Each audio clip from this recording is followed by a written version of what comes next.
pinapatay-patay ko kasi full na buray. Ayan. So, mix natin yung mga liquid na ingredient.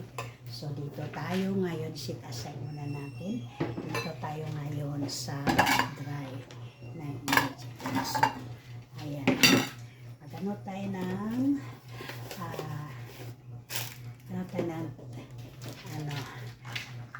wheat flour. So, ilagay natin is 3/4 lang.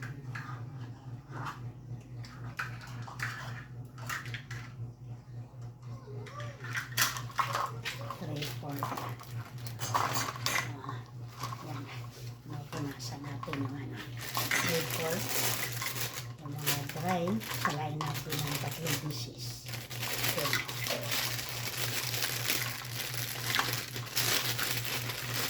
Cake flour po ang gamit ko. 3/4 na cake flour.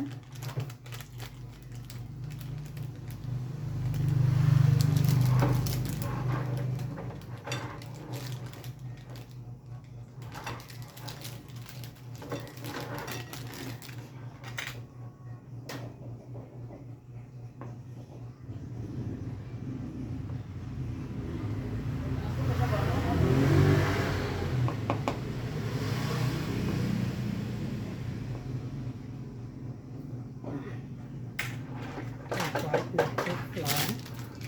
Sitasarin na natin ito. So, lagay tayo ng 1/2 teaspoon na baking powder.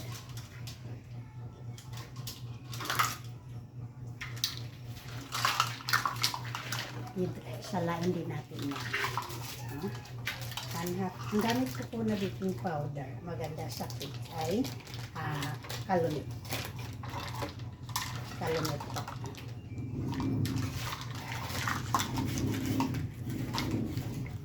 1/2 teaspoon na baking powder.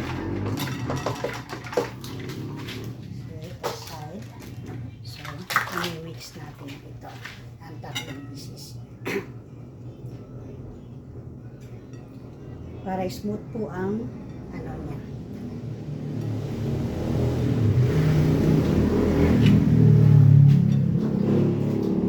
Pino kasi ng